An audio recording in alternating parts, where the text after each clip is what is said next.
Brian Gass here, PTPGun.com, Firearms Training, and today we're going to show and explain the dry fire mag.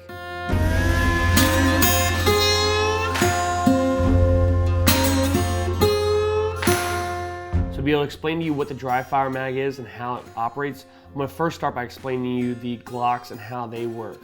So here we have a standard Glock 17 9mm.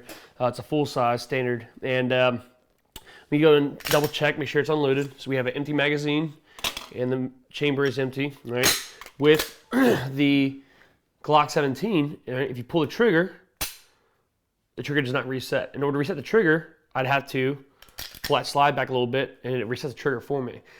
What the dry fire mag does is, instead of having to pull the slide back to reset the trigger, all right, I can pull the trigger, and when I let go, it'll reset. All right, it's not going to be exactly the same as when you reset the trigger after firing. It has a different sound a little bit to it and a different feel. Not much though, but it more closely simulates what the pistol does when you reset the trigger without having to pull that slide back. One of the many different ways I use this is, say for example, in the middle of a class, if I notice a shooter is anticipating the shot, and what that will look like on paper and how I'll be able to tell that is, instead of the rounds being, where they're supposed to be, sometimes they'll be going up and down a little bit. So sometimes that means their breathing's off, sometimes it means that they're anticipating the shot. 9 times out of 10, I've noticed that it's, them anticipating the shot. What I mean by anticipating the shot is they, instead of letting instead of holding the gun still, when they go to fire, they bring the gun down a little bit. They're anticipating that the recoil is going to come back, so they are somehow in their mind going to fight that and go forward and middle that out. And that's not going to help you. That's not going to work out ever. So you cannot anticipate the shot. So if I think that a shooter's anticipating a shot, because I'm not always 100% certain, but one way to be able to show them is I'll take my Glock 17 out of my holster, I will take it and I'll trade them. I'll say, hey, here, real quick, try this. It's the same as that gun, same as that kick, same as that recoil. Go ahead and fire this real quick. And they won't know any difference, and they will go ahead and fire and deliberately show me that they are anticipating the shot. So with that, I can say, hey, look, you need to stop doing that. That's exactly what you're doing. Now don't do that. And what I'll do is I'll have them take a few more shots with the dry fire mag, and they will probably anticipate a time or two more. And what I tell them and how I want to explain it to them is, I'm going to obviously be able to hear that they pull the trigger every single time regardless. But if I am like Helen Keller and I'm deaf and I cannot hear a thing, I shouldn't be able to notice that you pull the trigger. You should be able to pull the trigger slow and consistent, and that gun shouldn't barely move. It's always going to move a little bit, but what your objective is to do is to make sure that you do not have that gun move as much as possible. All right, the dry fire mag allows you to do that. Again, if I didn't have the dry fire mag, could we still do that? Yes, but it's going to be a little bit different. Again, I would have to pull the trigger.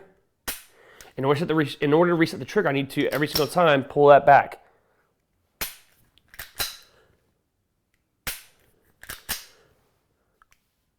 And that's not realistic. What you don't want to do is that, because that'll create a bad habit.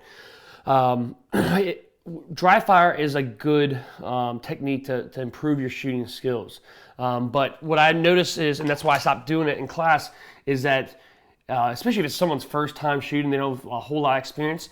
If we do the whole dry fire, all right, they will, and if they go like this, when it comes time to we do the live fire, when they pull that trigger, all right, they tend to, for whatever reason, because they built it into their mind, they pull that slide back, a round falls on the ground, and then like, why did that happen, right? So we don't want to create that bad habit. So again, with the dry fire mag, it allows us to get that good dry fire, valuable training in without establishing that bad habit. It's been an invaluable tool. I've only had mine for 4 or 5 months, and in the probably dozen or so classes we've taught in that time, it's definitely given me as an instructor more than what I paid for it. It's not expensive. It's not an inexpensive unit. It was, I think I bought my initial one for $110, and that's not cheap. That really is not, but it's definitely, it's definitely worth it in the end. Actually, we recently, because of the current situation going on with ammunition and whatnot, 9mm has become harder and harder to find. So for some of our basic concealed carry classes, we've moved from using the Glock 17s to using the Glock 44. So if the students are using our firearms, instead of using the Glock 17, they're now using the Glock 44 in .22 caliber, because I have a lot of that in inventory, and it's easier to find and more affordable in these times that we're in. So we actually have 12 Glock 44s, and right before we made this video, I noticed that they actually have a new dry fire mag out there available for the Glock 44s. I think it's on sale right now for $89, and it's free shipping. So I'm gonna be ordering at least 2 or 3 of those. Again, they're not cheap. Even with it being on sale, it's not cheap, but it's definitely worth it. And I know that's going to be more valuable tools I can add to my toolbox to be able to better train my students and to make them more proficient, more efficient, and more accurate on the range. I would definitely recommend acquiring one of these if they make one for your particular gun. They don't have them for every gun out there. To go quickly through it, looks like they have them for the Glock 17, 19, 26, 34, 45, 47s. In 44, they have the 22, 23, 27, 35. For 45 gap, which not a lot of people shoot anyway, from my experience. They have the 37s, 38s, and the 39s. 350 they got 31, 32s, 33s, and they do have it now for the Glock 44s and 22.